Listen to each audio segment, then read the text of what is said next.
खुरम अब्बासी हैं, कहते हैं कि औरतों की नमाज तरावी में कौन सी सूरतें उनको पढ़नी चाहिए और क्या सिर्फ़ 4 कुल भी पढ़ सकती हैं तरावी के अंदर। इसी तरह एक और दोस्त ने सवाल भेजा है कि क्या औरतों के लिए भी नमाज तरावी अदा करना ज़रूरी है या सिर्फ़ मर्दों पर लाजिम है, औरतों के लिए रुख्सत है। इसके हवाले से भी जवाब इरशाद फरमा दें। मोहतरम खुरम अब्बासी साहब, गुजारिश ये है कि औरतों के लिए कोई ख़ास पाबंदी और क़ैद नहीं, ना ही कोई ज़ाब्ता है कि औरत सूरह फ़ातिहा शरीफ के बाद कौन सी सूरत तिलावत करेगी और कौन सी तिलावत नहीं करेगी। शरीयत मुताहरा में औरत को नमाज तरावी में और इसी तरह फ़र्ज़ नमाज़ों के अंदर सूरह फ़ातिहा के बाद जो क़िरात करनी होती है उसमें कोई ख़ास क़ैद नहीं लगाई गई, सूरतें मुतय्यन नहीं की गई।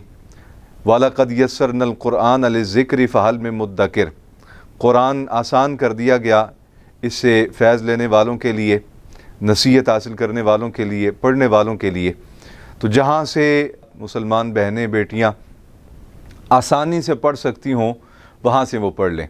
यानी ऐसा ना हो कि वो ख्वाहिश करें कि आज हम 10वां पारा तिलावत करेंगी और 10वां पारा सही दुरुस्त तरीके से याद ना होने की वजह से हालत नमाज में वो गलतियाँ करते रहें और आयात कुरानियाँ गलत पढ़ें।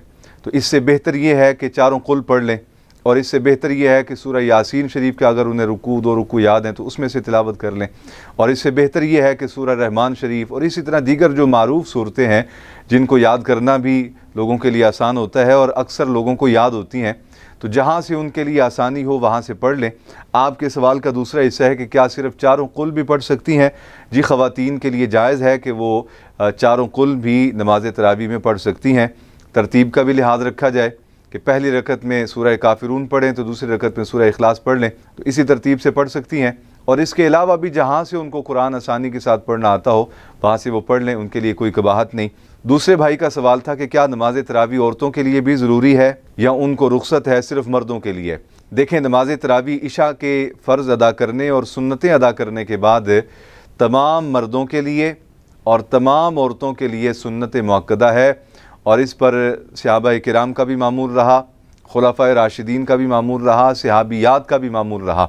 अलबत्ता एक फ़र्क ज़रूर है कि नबी पाक सल्लल्लाहु अलैहि वसल्लम ने औरतों को मस्जिद की बनिस्बत घर की 4 दीवारी के अंदर और फिर घर की 4 दीवारी के अंदर में से जो पीछे वाला कमरा है, यानी जिसमें तहफ़्फ़ुज़ ज़्यादा है, जिसमें पर्दादारी का एहसास ज़्यादा है, उस पर कमरे के अंदर नमाज़ पढ़ने को ज़्यादा अफजल करार दिया है। तो औरतें भी नमाज तरावी अदा करेंगी, पहले फ़र्ज़ अदा करेंगी 4, उसके बाद 2 सुन्नतें अदा करके फिर 2-2 रकत करके नमाज तरावी अदा करती जाएंगी।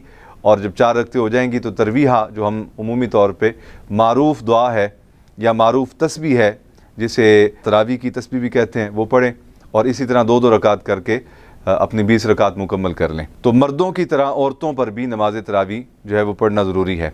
ना पढ़ने वाली ज़ाहिर है कि वो नाफरमान होंगी अगर बग़ैर किसी शरई उज़र के छोड़ देती हैं। तो अल्लाह रब्बुल आलमीन हमारी बहनों बेटियों को 5 वक्ता नमाज के साथ इस माह मुक़द्दस में नमाज तरावी की सआदत से भी माला माल फरमाए। अस्सलामु अलैकुम व रहमतुल्लाहि व बरकातुहू।